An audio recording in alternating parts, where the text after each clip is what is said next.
Hi hello అండి. అందరికీ నమస్కారం అండి. ఫ్రెండ్స్ ఇప్పుడు అందిన వార్త. మే 1 నుంచి పెన్షనర్లందరికీ కూడా కొత్త విధానం. ఇక నుంచి ఇలాగే అంటూ అప్డేట్ అయితే రావడం జరిగిందండి. అయితే ఇందుకు సంబంధించిన పూర్తి వివరాలైతే మన వీడియోలో తెలుసుకుందామండి. అంటే మే 1 నుంచి రాష్ట్ర ప్రభుత్వం పెన్షనర్లకు సంబంధించి ఏం చెప్తుంది? ఆ కొత్త విధానం ఏంటి అనేది క్లారిటీగా తెలుసుకుందామండి. వీడియో మాత్రం పూర్తి వరకు చూడండి ఫ్రెండ్స్. అప్పుడే మనకి పూర్తి సమాచారం అయితే తెలుస్తుంది. క్లియర్ చేయకుండా టాపిక్‌లోకి వెళ్ళిపోదాము. ఆంధ్రప్రదేశ్ ప్రభుత్వం మరో కీలక నిర్ణయం తీసుకుంది.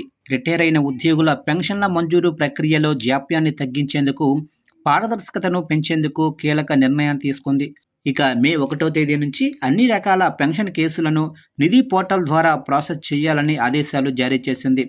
ఫిజికల్ అప్లికేషన్లకు ఏప్రిల్ 30వ తేదీతో స్వస్తి చెప్పి మే 1వ తేదీ నుంచి నూతన విధానాన్ని అమలు చేయనుంది.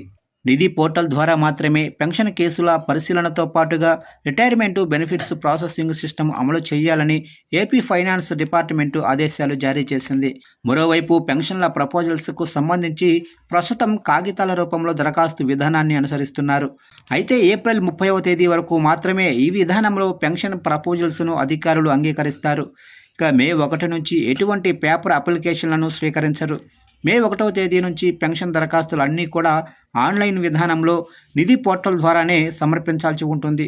ఈ నేపథ్యంలో ప్రస్తుతం వివిధ శాఖల వద్ద పెండింగుల్లో ఉన్న కాగితపు దరఖాస్తులను ఈ నెలాఖరులోపు సంబంధిత కార్యాలయాలకు అందజేయాలని ప్రభుత్వం ఉత్తర్వుల్లో స్పష్టం చేసింది.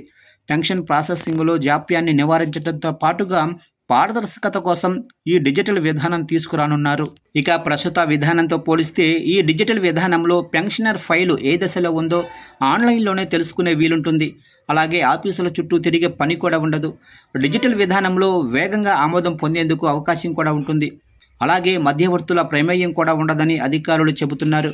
మరోవైపు మే 1 నుంచి అమల్లోకి వచ్చే కొత్త విధానంపై అన్ని ప్రభుత్వ శాఖల హెచ్ఓడీలకు, జిల్లా అధికారులకు కీలక సూచనలు జారీ చేశారు.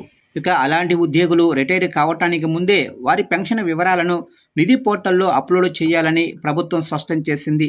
ఈ నిర్ణయం వలన సాంకేతిక ఇబ్బందులు కూడా తొలగిపోతాయని అధికారులు భావిస్తున్నారు.